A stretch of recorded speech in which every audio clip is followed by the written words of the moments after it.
구독자 여러분 안녕하십니까. 땅의 역사 박종훈입니다. 드디어 제가 돌아왔습니다.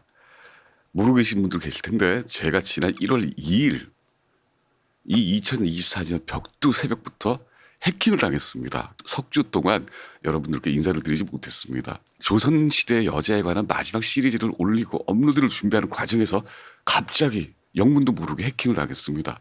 땅의 역사 채널에 들어갈 방법도 없고 관리를 하지도 못하고 이런 사실을 공지하지도 못했었습니다. 임시 땅의 역사 채널을 만들어서 포스팅을 하긴 했는데 이 사실을 모르는 분이 아시는 분보다 훨씬 더 많았으리라고 생각합니다. 이제 무사히 복구를 했습니다.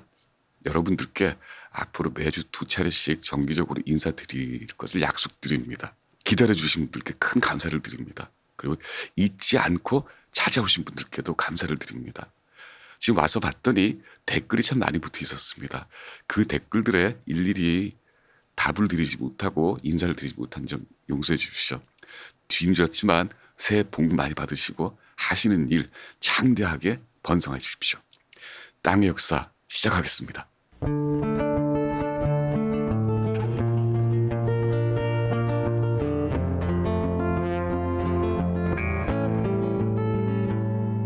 독자 여러분 새해 복 많이 받으십시오. 땅의 역사 박종민입니다.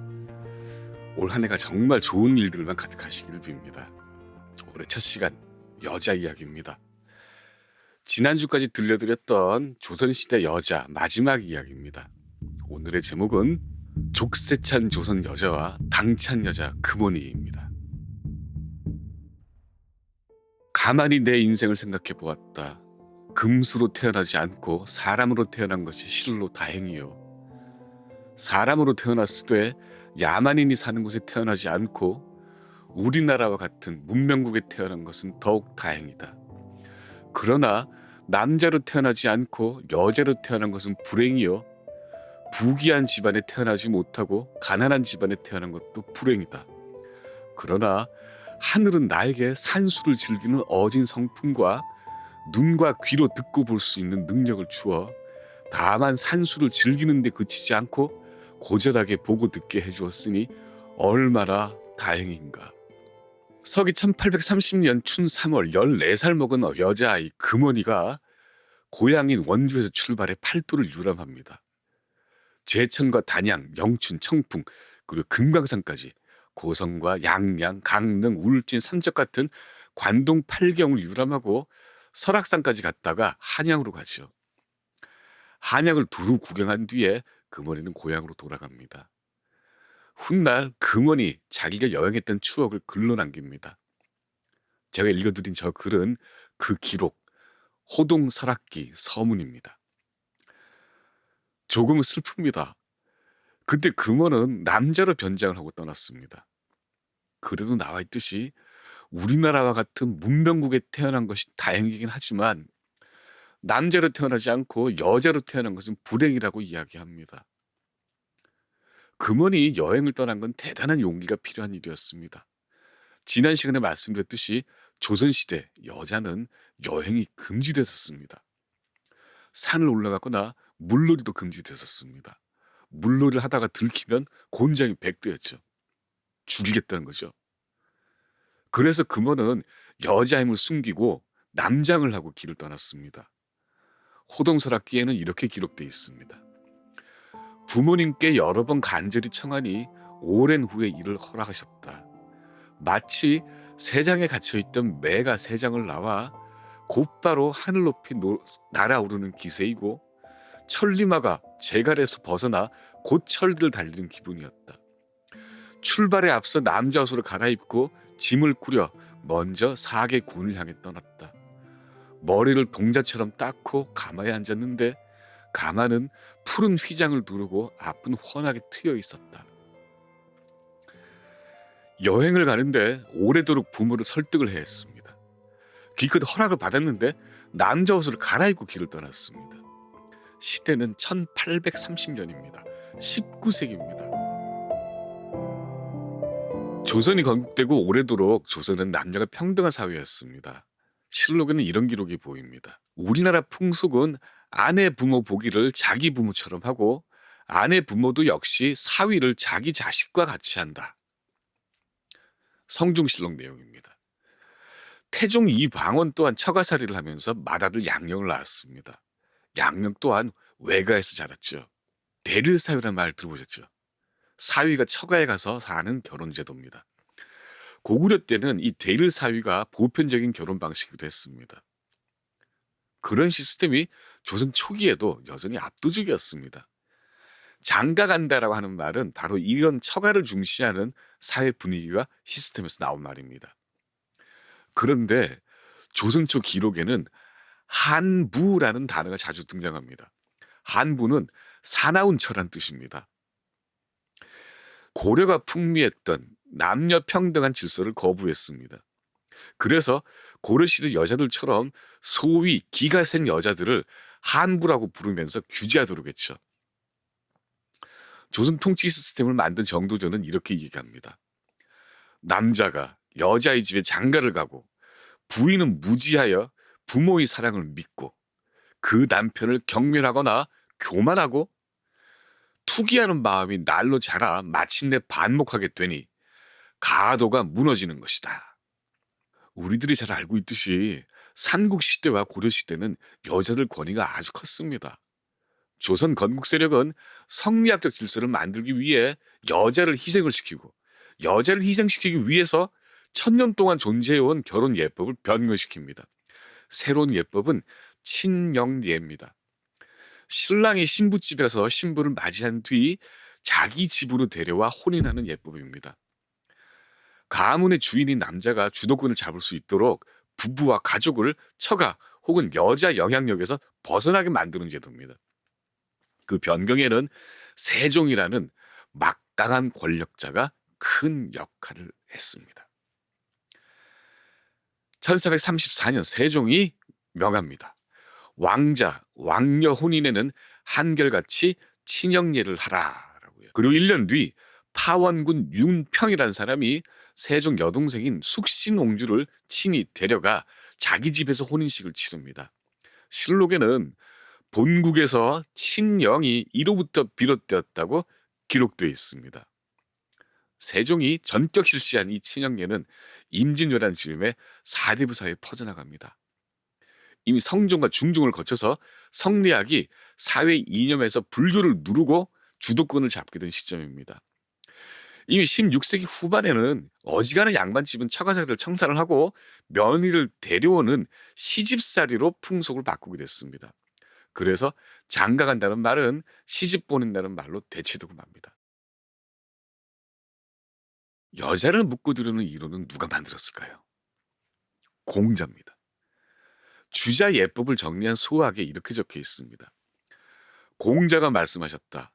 부인은 사람에게 복종하니 혼자서 판단하는 의로움은 없다. 여자에게는 3가지 따르는 도가 있으니 친정에 있을 때는 아버지를 따르고 남에게 시집가서는 남편을 따르고 남편이 죽으면 아들을 따라 감히 스스로 이루는 바가 없이 가르침과 명령이 규문을 나서지 않는다. 일함은 음식을 마련하는 사이에 있을 뿐이다. 그러므로 여자는 규문 안에서 나를 마치고 백리 먼 길 초상집에는 달려가지 않는다. 낮에는 뜰에 나다니지 않으며 밤에 안에 다닐 때 횃불을 사용하니 이는 부덕을 바르게 하는 것이다. 바로 삼중지도입니다. 공자가 한 말을 모았다는 공자가어와 고대 경제는 얘기에 나온 말을 주희가 소학에 깔끔하게 정리해놨습니다. 소학은 1300년대 신흥 4대부에 의해서 고려에 수입됩니다. 이 소학이 고려가 타도된 뒤에 권력을 잡은 사람들에 의해서 사회적인 규범으로 강요됩니다. 그리고 그 규범에 희생된 사람이 바로 여자입니다. 소학에 따르면 여자는 스스로 판단을 할 권리가 없고 주체가 아니라 아버지와 남편과 아들을 따라야 하는 객체며 자유로이 행동할 수 있는 범위는 규문 아니고 먼 길에 초상이 나도 가서는 안 됩니다. 그게 부덕, 여자의 덕이라고 규정합니다. 공자는 3000년 전 사람입니다. 그런데 600년 전 조선을 만든 건국 세력은 그 규범을 그대로 인용해서 조선의 질서를 구축합니다. 여자는 철저하게 희생되고 말죠. 그래서 탄생한 것이 장가를 보내는 게 아니라 시집을 오게 만드는 것이었고, 지난 시간까지 봤던 여러 가지 신체 이동의 억압, 복장 같은 신분적 규제였습니다. 여자들은 성리학적 교육 기회가 없었습니다. 성리학적 정책을 펼칠 기회는 아예 상상할 수도 없었죠. 그래서 여자들은 그때까지 남아있던 불교적인 그리고 무속적인 기회를 통해서 외부로 자기 욕망과 의지를 발산을 하고 자기 만족을 성취할 기회를 삼기도 했습니다. 그런데 남자들은 그 기회마저도 박탈을 합니다. 세종이 만든 억압, 그리고 경국대전에 기록되어 있는 여자에 대한 억압을 다시 한번 읽어드리겠습니다. 양반의 부녀와 여기 외에는 꽃신을 쓰지 못하게 한다. 세종실록입니다. 사족의 부녀로서 산간이나 물가에서 놀이잔치를 하거나 야제, 산천, 성황 사묘제를 직접 지낸 자는 장 100대를 친다.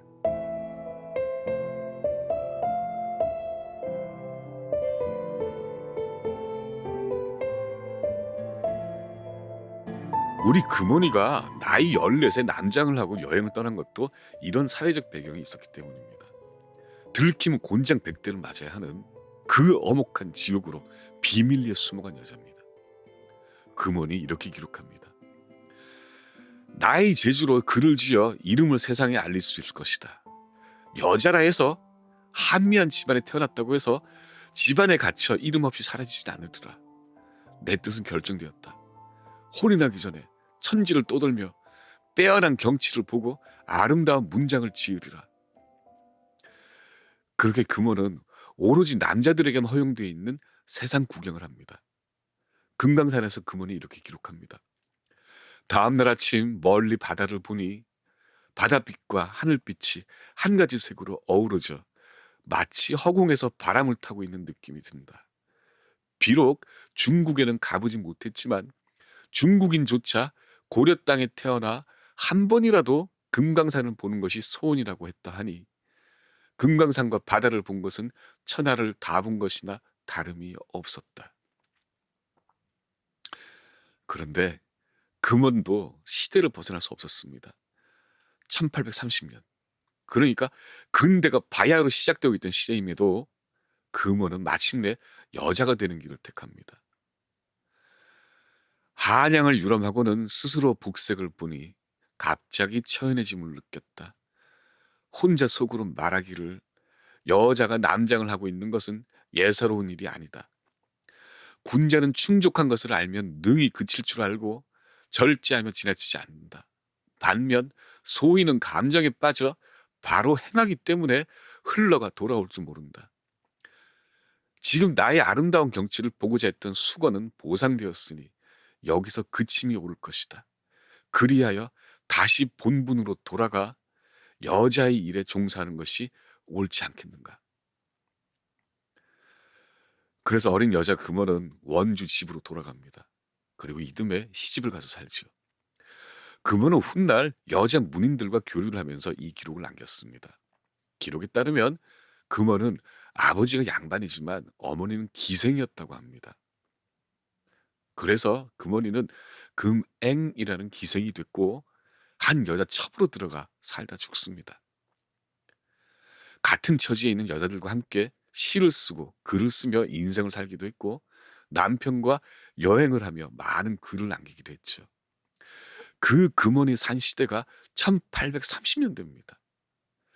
그때까지 조선 왕국이 자랑하는 법전 경국대전에는 이런 규제가 남아 있습니다. 행실이 어긋난 부녀 및 재혼한 부녀 소생은 동서 양반직에 등용하지 않되 증손에 이르러서는 일부 관직 등용을 허가한다. 행실이 어긋난 부녀 및 재혼한 여자 소생은 서울 자손과 함께 과거 시험 응시를 금한다.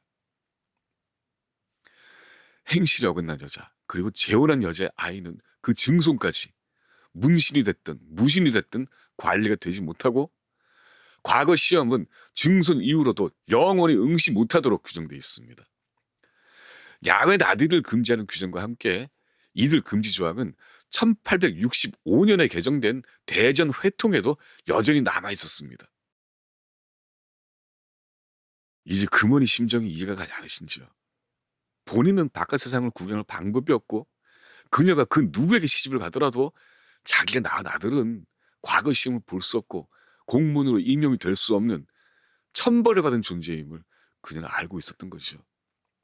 그래서 금원은 자기 이름이 역사에 남는 것만으로도 만족하고 서글프게 살아갑니다. 슬프다 천하강산의 큼이여, 한 모퉁이 좁은 나라는 큰 볼거리가 되기에 부족하구나. 고금 세월의 장구함이여, 100년 덧없는 인생은 유쾌하게 즐기기에 부족하구나. 그러나 한 끝을 들어 그것으로 미루어 보면 천하가 모두 이 강산 같고 100년으로 보면 고금이 모두 같은 시대라니. 그렇다면 강산의 크고 작음과 이론의 멀고 가까움은 또 어찌 좋게 논하겠는가. 그러나 지난 일과 거쳐온 곳이 눈 깜짝하는 순간의 꿈일 뿐이니 문장으로 써서 전하지 않는다면 누가 오늘날 금원이 있었음을 알겠는가. 아, 하루를 견뎌보면 하루가 꿈이고 1년을 견뎌보면 1년 역시 꿈인즉 100년, 1000년에 이르러 과거에서 지금까지 꿈 아닌 것이 없다. 나 역시 꿈속 사랑으로 꿈속 일을 기록하고자 하니 이 또한 어찌 꿈속의 꿈이 아니겠는가.